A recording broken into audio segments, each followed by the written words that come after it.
तबाही का यह मंजर उत्तर पूर्वी यूक्रेन के सुमी शहर का है।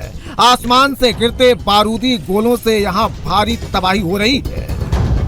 रूसी सेना यहाँ विनाशकारी एरियल गाइडेड बमों की बारिश करा रही है, जिससे पूरा इलाका धुआं धुआं हो रहा है। बीती रात को इलाके के एक दुकान पर बम गिरा, जिसमें 2 महिलाओं की मौत हो गई। बमबारी के बाद चारों ओर मलबा ही मलबा दिख रहा है। राहत और बचाव के लिए रेस्क्यू टीम लगी है। युद्ध स्तर पर रेस्क्यू ऑपरेशन चलाया जा रहा है। घायलों को स्ट्रेचर के जरिए अस्पताल पहुंचाया जा रहा है। रूसी हवाई हमले के बाद यहां मलबे का अंबार पड़ा है, जिसे मशीनों के जरिए साफ किया जा रहा है। यूक्रेन का दावा है कि रूसी सेना ने यहां हवाई बमबारी के अलावा मिसाइलों से भी हमला किया। यूक्रेन ने दावा किया है कि यूक्रेनी एयरफोर्स ने 2 मिसाइलों और 83 ड्रोन्स को निष्क्रिय कर दिया, जबकि 69 ड्रोनों ने अपने टारगेट पर पहुंचकर भारी तबाही मचाई। तबाही की ये तस्वीरें पूर्वी यूक्रेन की पोक्रोवस्क के शहर की है। डोनेट्स्क के प्रांत के इस शहर के ज्यादातर हिस्सों पर रूसी सेना का कब्जा है, लेकिन कई इलाकों में अभी भी रूस और यूक्रेन की सेना आमने सामने है, जिससे यहाँ भारी तबाही हो रही है।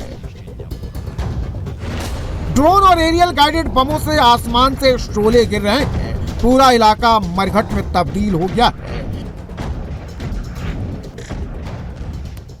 ये तस्वीरें भी पोक्रोवस्क की है, जहां ड्रोन और गाइडेड बमों के हमले से बख्तरबंद गाड़ियों के परखच्चे उड़ गए।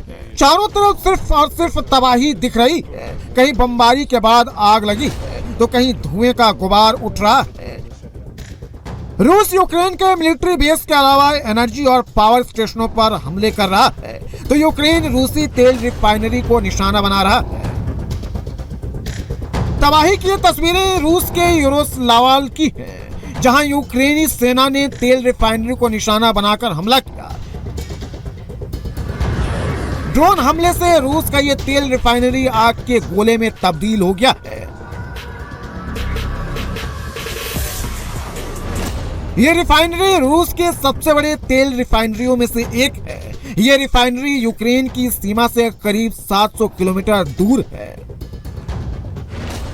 यूक्रेन ने रूस के तेल ठिकाने पर हमला बोलकर उसे बड़ा आर्थिक नुकसान पहुंचाने का प्रयास किया, तो अब नाटो को भी युद्ध के और भड़कने की आशंका सता रही है। नाटो ने अपने सभी सदस्य देशों को युद्ध के लिए तैयार रहने को कहा है। नाटो चीफ ने चेतावनी देते हुए कहा कि रूस का अगला निशाना कोई भी बन सकता है। And how is Putin able to continue his war against Ukraine? The answer is China.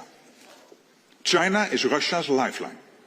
China wants to prevent its ally from losing in Ukraine. Without China's support, Russia could not continue to wage this war. जंग के बीच Ukraine के राष्ट्रपति Zelensky ने cease fire की वकालत की है। Election का हवाला देते हुए जेलेंस्की ने कहा कि चुनाव कराने के लिए यूक्रेन में पहले सीज फायर होना चाहिए। If there is a need for elections now, there must be a ceasefire at least during election process and during voting, and this is something that must be discussed. And honestly, we think here in Ukraine that America should speak to the Russian side